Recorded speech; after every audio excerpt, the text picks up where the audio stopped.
జ్యోతిష బాల శిక్ష ఫలదీపికలో సంతానం కలుగునా లేదా 4వ ఎపిసోడ్ చేసుకుంటున్నాం ఇప్పుడు. నీచారి మూఢోపగతే సుతేషే రిఫారి రంధ్రాధిప సంయుతేవా సుతస్య నాశ ఖచితోత్ర సజ్ఞై శుభైరదుష్టే శృతభే సుతేషే.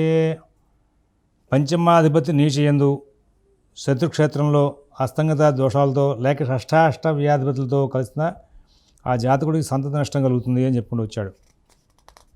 ఇక్కడ మీరు సూక్ష్మంగా పరిశీలించండి. జాతక భారజాతంలో భావ ఫలాధ్యాయం బాగా శోధన చేసుకుంటూ వచ్చాం. మళ్ళీ ఇక్కడ ఇందులో కూడా శోధన చేస్తున్నాం. ఇక్కడ మనకి ఏ విషయం బయటకు వస్తుంది అంటే పంచమాధిపతి నీచలో ఉన్నాడు.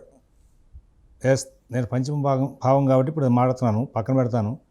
ఏదో నేను సప్తమ భావం నీచలో ఉంటే దోషమేగా, భాగ్యభావం నీచలో ఉంటే దోషమేగా, అధిపతి లేదా శత్రుక్షేత్రంలో ఉన్నాడు, లేదా అస్తంగత్వ దోషాలతో ఉన్నాడు. షష్టాష్ట రిఫ అంటే షష్ట అష్టమ వ్యాధిపతిలో కలుస్తున్నాడు. ఆ జాతకులకి ఆ భావాలు పాడుతాయి. ఇది ఒక సూత్రంగా మీరు గమనించుకుని తీసుకోవాల్సిన అవసరం ఉంది. ఎందుకంటే మనం ఆ యొక్క అధిపతిని ఒక్కడిని మనం స్టడీ చేసేటప్పుడు నీచారి మూఢోపగతే సుతేషే అన్నాడు. ఆ సుతేషే దగ్గర ఆ లగ్నేషే, ధనేషే, అలాగే భ్రాతృషే మార్చుకోండి, సుఖేషే, అలాగా దారేషే సూత్రం ఇది ఖచ్చితంగా. ఎందుకంటే ఆ అధిపతి బాగున్నాడని చెప్పాలి, అధిపతి పాడయ్యాడని చెప్పాలి. ఈ రెండింటినీ కూడా ఎలాగా డిసైడ్ చేస్తావయ్యా అంటే పంచమాధిపతి నీచ ఎందును, నీచ అరి మూఢ. నీచ అంటే నీచ క్షేత్రం, అరి అంటే శత్రుక్షేత్రం, మూఢ అంటే అస్తంగత్వం. రవితో కలిసినప్పుడేగా మూఢం వస్తుంది. మీకు మూఢమే వచ్చినప్పుడు రవికి చంద్రుడికి, అదే రవికి శుక్రుడికి శుక్రమూఢం అంటాడు పంచాంగంలో. ఆ టైంలో రవి శుక్రులు ఎట్లా ఉన్నారు చూడండి ఒకసారి. దాని ముందు ఎట్లా ఉన్నారు, ఎంత దూరంలో ఉన్నారు, దాని తర్వాత ఎట్లా ఉన్నారు చూడండి, మీకు భలే మంచి కాన్సెప్ట్ వస్తుంది. అలాగే ఇక్కడ మూఢం అంటే జాతకంలో కూడా రవితో కలిసినప్పుడు మూఢం. ఉపగతే సుతేషే రిఫ అరిరంధ్రాధిప సంయుతేవా. రిఫ అరి రంధ్ర మరి 12, 6, 8 స్థానాలు. రిఫ అంటే 12, అరి అంటే 6, రంధ్ర అంటే 8 అధిపతులతో సంయుతేవా. సుతస్య నాశ సంతానం నాశనం అయ్యే అవకాశం ఉంది. ఖచితోత్ర సంజ్ఞై శుభైరదృష్టే సుతభే సుతేషే. పంచమాధిపతి పంచమంలో ఉండి శుభవీక్షణ లేకపోతే కనుక సంతాన నష్టం కలిగే అవకాశం ఉన్నాడు. సంతాన నష్టానికి సంబంధించి ఈ కారణాల్లో ఏ కారణాలు అయితే వచ్చినాయో చూసుకోవాలి. దానికి సంబంధించి దశ అంతర్దశ వచ్చినప్పుడు జాతకం చూసి హెచ్చరించాలి. ఏమయ్యా పిల్లలతో ఇబ్బంది వచ్చే అవకాశం జాగ్రత్త. హెచ్చరిస్తే జాతకం చెప్పించుకున్నందుకు వాడు జాగ్రత్త పడి ఆ సమస్య నుంచి బయటపడితే వాడు ఆనందిస్తాడు. ఇక్కడ కొన్ని సందర్భాల్లో మీకు గతంలో కూడా ఈ పాఠం చెప్పేటప్పుడు చెప్పాను. కొన్ని సందర్భాల్లో తండ్రి జాతకంలో దొరికిన అంశాలు కొడుకు జాతకం స్టడీ చేసేటప్పుడు తండ్రి నష్టం కనుక కనబడితే అక్కడ తండ్రి జాతకాన్ని ఇక్కడ కొడుకు జాతకం చెప్పచ్చు. అలాగే కొడుకు నష్టాన్ని ఇట్లాంటి విషయాలతో తండ్రి జాతకంలో చూడగలిగితే కొడుకు సంబంధించినటువంటి జాతకంలో ఆయుర్దాయ విషయాలు కానీ ఇతర సమస్యలు కానీ తండ్రి జాతకం ద్వారా చెప్పచ్చు. కాబట్టి కొన్ని సందర్భాల్లో జాతకాలు చూసే విషయంలో వ్యక్తి జాతకం చూసేటప్పుడు అతని తండ్రి కొడుకుల ఇద్దరు జాతకాలను కూడా బ్యాలెన్స్ చేసుకుంటూ వెళ్ళడానికి అలవాటు పడితే పంచమ భావానికి శుభై అదృష్టే అన్నాడు. శుభగ్రహాలు కనుక దృష్టి లేకపోతే సుతభే సుతేషే. పంచమాధిపతి పంచమంలో ఉన్నాడు, సుతభే సుతేషే. సుతేషుడు అంటే పంచమాధిపతి, సుతభే సుతస్థానంలో ఉన్నాడు. పంచమాధిపతి సుతస్థానంలో ఉండగా పంచమంలో ఉండగా ఆ స్థానానికి కనుక శుభగ్రహాల వీక్షణ కనుక లేకపోతే ఇక్కడ నష్టం జరిగే అవకాశం ఉందన్నాడు. ఇలాంటి సూత్రాల కింద తీసుకున్న వీటిని అన్ని భావాధిపతుల మీద కూడా మనం ప్రయోగం చేయొచ్చు. ఇది కామన్ పాయింట్. ఇది మరి ఒక గ్రంథంలో భావాలని చదువుకుంటూ వచ్చాం, మళ్ళీ రెండో గ్రంథంలో భావాలు మనం స్టడీ చేస్తున్నాం. చదువుతున్నప్పుడు ఇట్లాంటివన్నీ కూడా వర్కౌట్ చేసుకోవాలి. నాథ జీవకుజ భాస్కరేషు వై పురుషాంశకేషు చ గతేషు కుత్రచిత్ మునయో వదంతి బహుపుత్రతాం తదా సుతనాథ వీర్యవశత సుపుత్రతాం. జాతకంలో సుతనాథ అంటే పంచమాధిపతి, జీవ అంటే గురువు, కుజ భాస్కరేషు రవి, ఈ గ్రహాలన్నీ కూడా పురుష నవాంశాల్లో ఉంటే కనుక ఈ జాతకుడికి పుత్రులు అధికంగా ఉండే అవకాశం ఉందని చెప్పాడు. ఇది అసలు ముఖ్యమైన పాయింట్. ఏమంటే ఆడపిల్లలు పుడతారా మగపిల్లలు పుడతారా అడుగుతూ ఉంటారు. అడిగినప్పుడు సహజంగా ఎవరు పడితే వాళ్ళు కొన్నిసార్లు ఆ ప్రశ్న లగ్నం కూడా వెంటనే చూడలేని టైం వచ్చి ఏదో ఒకటి దాటేస్తూ ఉంటారు, ఏదో ఒకటి చెప్తూ ఉంటారు. సుతనాథ జీవ కుజ భాస్కరేషు వై పురుషాంశకేషు చ గతేషు కుత్రచిత్.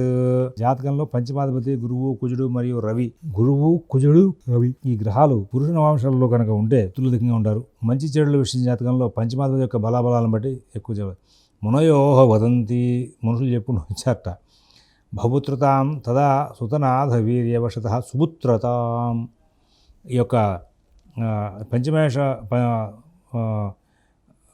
పంచమాధిపతిగా బలంగా ఉన్నాడు అంటే కనుక పంచమాధిపతిని బేస్ చేసుకుని పంచమాధిపతి బలంగా ఉన్నాడు, శుద్ధంగా ఉన్నాడు, పావగ్రహాలతో కలగలేదు, అతని సంచారం బాగుంది అన్నప్పుడు, అతని యొక్క బలాబలాలు బాగున్నాయినప్పుడు తర్వాత అప్పుడు అతనికి మంచి సంతానం కలిగే అవకాశం ఉంది.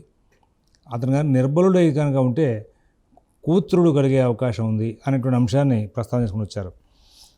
పుంరాశ్యం షేధీశ్వరే పుంగ్రహైంద్రైర్యుక్తే దృష్టే పుంగ్రహే పుంప్రసూతి స్త్రీరాశ్యం షే స్త్రీగ్రహైర్యుక్త దృష్టే స్త్రీణాం జన్మస్యా సుదర్క్షే సుదేశే. పంచమస్థానం లేక అధిపతి పురుష రాశి ఎందు కానీ పురుష నవాంశం ఎందు కానీ వేరొక పురుష గ్రహంతో కలిసి ఉండడం కానీ లేక పురుష గ్రహం చేత చూడబడ్డం కానీ మొత్తం అంతా కూడా అతని సంచారం అంతా కూడా పురుష గ్రహాలతో మొత్తం అంతా కూడా ఆ సంచారం నడుస్తున్నప్పుడు వాడికి ఖచ్చితంగా పురుష సంతానం కలిగే అవకాశం ఉందయ్యా. తర్వాత మరి స్త్రీ సంతానం ఎట్టగలుగుతుంది. పంచమాధిపతి పంచమ స్థానం స్త్రీ సంబంధమైన గ్రహాలతో కానీ స్త్రీ రాశులు ఎందుకు ఉండడం కానీ స్త్రీ రాశి సంబంధించిన నవాంశాలు ఎందుకు ఉండడం కానీ లేదా వేరొక స్త్రీ గ్రహాలు కలవడం కానీ జరిగితే అప్పుడు వీళ్ళకి స్త్రీ సంతానం కలిగే అవకాశం ఉంది. స్త్రీరాశ్యంశే స్త్రీ రాశిలో ఉండాలి, స్త్రీగ్రహై యుక్త స్త్రీ గ్రహాలతో కలిసి ఉండాలి, దృష్టే స్త్రీ గ్రహాల చేత చూడబడాలి, స్త్రీణాం జన్మస్యా స్త్రీ రాశుల యొక్క స్త్రీల యొక్క జన్మ జరిగే అవకాశం ఉంది. సుతర్క్షే సుతేషే అతను పంచమ స్థానంలో ఉండాలి పంచమాధిపతి, అది స్త్రీ రాశి ఉండాలి లేదా స్త్రీ నవాంశ ఉండాలి, స్త్రీ గ్రహాలతో కలవాలి, స్త్రీ గ్రహాల చేత చూడబడాలి. ఇలాంటివన్నీ కూడా చెప్పుకుంటూ వచ్చాడు. ఇక్కడ స్త్రీ రాశులు పురుష రాశులు స్త్రీ గ్రహాలు పురుష గ్రహాలు అన్నీ కూడా సంజ్ఞా ప్రకరణంలో మనకన్నీ కూడా అయినాయి. నేను సంజ్ఞా ప్రకరణం మొత్తం అంతా కూడా కేవలం బృహజ్జాతకంలో ఉన్న విషయాలు మాత్రం చెప్పదలిచాను. బృహజ్జాతకంలో నుండి ఆ విషయాలను చెప్తూ ఇతర గ్రహాల్లో ఇతర గ్రంథాల్లో ఎక్కడెక్కడ ఎవరెవరు ఏ విధమైన స్పర్శ చేశారనేటువంటి అంశాలను కూడా అక్కడ చెప్పుకుంటూ అక్కడ బృహజ్జాతకం సంజ్ఞా ప్రకరణం మొత్తం చెప్తాను. ఈలోపు మీరు మొదట్లో చెప్పాను మీకు సంజ్ఞా ప్రకరణాలని కూడా మీరు ఒక చోట చక్కగా రాయండి, రాస్తే దాంట్లో వివరణాలు తెలుసుకునే అవకాశం వస్తుందని చెప్పాను. ఈ పాఠాలు చాలామంది డౌట్లు అడుగుతున్నారు, ఫోన్లు చేసి డౌట్లు అడుగుతున్నారు కానీ వల్లిస్తున్నారా లేదా అనేది అవసరం. దీనికి సంబంధించిన ప్రతి అంశం కూడా ప్రతి సూత్రం కూడా వల్లించాలి. వల్లిస్తేనే మనకి నోటికి వస్తే బై హార్ట్ అయితేనే వీటిని ఎప్పటికప్పుడు మైండ్లు తిరుగుతూ ఉంటే జాతకం చూడగానే ఆ సూత్రాలు మైండ్లు తిరుగుతుంటే వెంటనే పని అవుతూ ఉంటుంది. బలయుక్తౌ స్వగృహాంశేష్వర్కసత వపచయర్క్షగౌ పుంసాం స్త్రీణాం వా కుంజచంద్రో యదా తదా సంభవతి గర్భః. రవిశుక్రులు పురుషులకు స్త్రీలకు కుజచంద్రులు రాశి లేక నవాంశంలో ఉపజయ రాశులు ఎందు అనగా 3, 6, 10, 11 రాశుల్లో చరిస్తూ ఉంటే కనుక గర్భం దాల్చే సమయం వస్తుందయా అడిగారు. రవిశుక్రులు పురుషులకు కుజచంద్రులు స్త్రీలకు మరి వాళ్ళిద్దరికి కూడా విడివిడిగా వచ్చాడు. పురుషుల యొక్క చక్రం చూసేటప్పుడు సూర్య శుక్ర అక్కడ వాళ్ళ రాశుల్లో కానీ వాళ్ళ యొక్క నవాంశంలో కానీ ఉండాలి, ఉపజయ రాశుల్లో ఉండాలి. అలాగే మరి స్త్రీలకి వచ్చేసరికేమో కుజచంద్రులు మన స్త్రీల యొక్క జాతకాలు కనుక స్టడీ చేసినప్పుడు వాళ్ళ స్థానాల్లో అంశాల్లో కనుక బలవంతులు కనుక అయితే వాళ్ళు గర్భ ధారణ జరిగే అవకాశం ఉంది అనేటువంటి అంశాన్ని ఉదాహరణ ప్రస్తావన తీసుకొచ్చాడు. బలయుక్తో బలవంతులై ఉండగా స్వగృహాంశేషు అంటే స్వగృహాల్లో ఉండాలి, అంశేషు అని కూడా అన్నాడు. స్వగృహం రాశిలోను నవాంశంలో కూడా ఉండాలి. అర్కసిత వపచయర్క్షగౌ పుంసాం. అర్కసిత అంటే రవి శుక్రుల యొక్క విశేషాన్ని చెప్పుకుంటూ వచ్చాడు. ఇక్కడ వాళ్ళు ఉపజయ స్థానాల్లో కూడా ఉన్నాన్ని ప్రస్తావన వచ్చాడు. 3, 6, 10, 11 స్థానాల్లో ఉండగా అప్పుడు గర్భం దాల్చే అవకాశం వస్తుంది. స్త్రీణాం వా ఆడవాళ్ళ విషయంలో తగిన కుజుడు చంద్రుడు యథాతథ అంటే పైన చెప్పిన విధంగానే వాళ్ళు బలవంతులై ఉండాలి, స్వగృహాల్లో సంచారం చేస్తూ ఉండాలి. అలాంటి సంచారం గర్భధారణ జరిగే అవకాశం ఉంది అని చెప్పుకుంటాడు. అశత్రు నీచారి నవాంశకై సుతేషయుక్తై అపితైస్తథా విధై సుదర్శకైర్వా గురుభాదినాంశకాత్సుతే ఫలై పుత్రమితిర్విచింత్యతే. సంతతి సంఖ్య అనే విషయాన్ని చెప్పేటప్పుడు పంచమరాశి పరిశీలనము అందున గ్రహాలను బట్టి విచారించాలి. అదే సమయంలో శత్రు అంశంలో గ్రహాలను పరిగణించరాదు. పంచమాదులతో కలిసిన గ్రహాలను బట్టి కూడా పరిశీలన చేయాలి అని చెప్పుకుంటూ వచ్చాడు. ఇక్కడ పంచమంలో ఉన్నటువంటి గ్రహాలని ఆధారం చేసుకుని మరి సంతానం గురించి చెప్తున్నావు. అలాగే నవాంశలో కూడా పంచమ స్థానంలో ఉన్నటువంటి గ్రహాలను బట్టి చెప్పుకుంటూ వస్తున్నారు. ఆ సందర్భాన్ని పురస్కరించుకొని ఆ గ్రహాలు ఎన్నున్నాయో వాటిని బట్టి సంతానం చెప్పుకుంటూ వస్తున్నారు.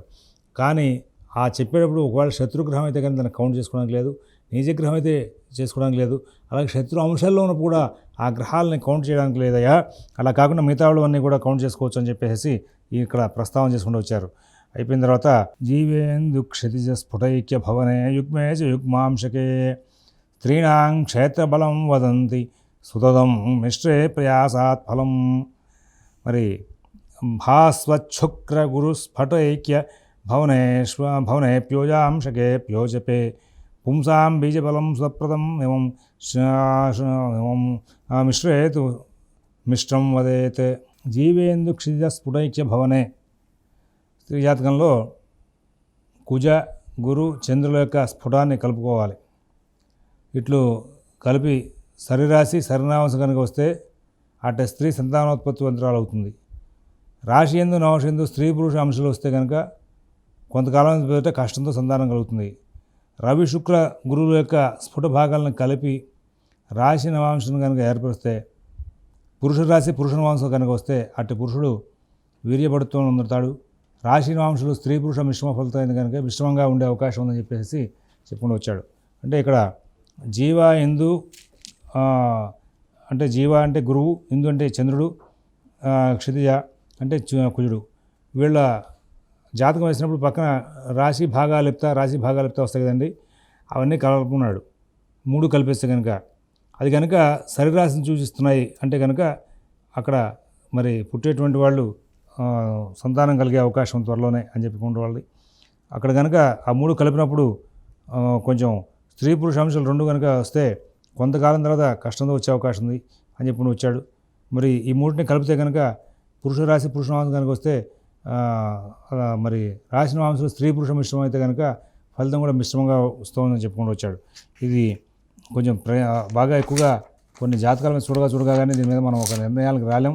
దీన్ని రాశి భాగాలు చెప్తా అని చెప్పి మాత్రం మనం కంప్యూటర్ మీద జాతకాలు వేసినప్పుడు వస్తూ ఉంటాయి. ఎక్కువ శ్రమ కూడా చేయగల అందులో గురువు పక్కన ఉన్న డిగ్రీలు, చంద్రుడి పక్కన ఉన్న డిగ్రీలు, కుజుడి పక్కన ఉన్న డిగ్రీలు ఈ 3ని కూడా కలిపేసి సరి రాశి సరి నవాంశం కనుక వస్తే కనుక రాశి ఆదిలో వస్తుంది కదా, ఈ 3ని కూడగా వచ్చిన డిగ్రీలు భాగాలు చెప్తా అనేవి సరిరాశిలో పడినాయి అంటే కనుక మరి ఆ స్త్రీ సంతానోత్పత్తి వంతురాలు అవుతుంది. రాశి నవాంశం స్త్రీ పురుష అంశాలే కనుక వచ్చినాయి అంటే కనుక ఆ సంతానం కొద్ది కాలంలో వస్తుందా అని చెప్పడానికి ఇది ప్రశ్న భాగానికి సంబంధించిన అంశంగా అనుకోవచ్చు. కానీ జాతకం మీద చెప్పాలి. జాతకం మీద చెప్పి ఈ జాతకంలో ఆ పుట్టిన టైంకి ఉన్నటువంటి ఆ గ్రహాల యొక్క కూడికని మనం సరిరాశిలో పడిందా బేసి రాశిలో పడిందా చూస్తే దాని ప్రకారం చెప్పాలి. అలాగే ఒకవేళ రవి గురు శుక్రులను స్ఫుటాలు కనుక కూడినప్పుడు రాశి నవాంశాలు ఏర్పడుతున్నాయి. అవి కనుక పురుష రాశి పురుష నవాంశం కనుక వస్తే పురుషుడు వీర్యపడుతుంతో ఉంటాడని చెప్పవచ్చు. రాశి నవాంశాలు స్త్రీ పురుష మిశ్రమం కనుక అయితే కనుక ఫలితం మిశ్రమంగా ఉంటుందని చెప్పేందుకు అవకాశాలు చెప్పుకుంటూ వచ్చాడు. ఇక తర్వాత సంతాన నిర్ణయం అనే అంశంతో రేపటి రోజు మరో ఎపిసోడ్లో కలుసుకుందాం. స్వస్తి.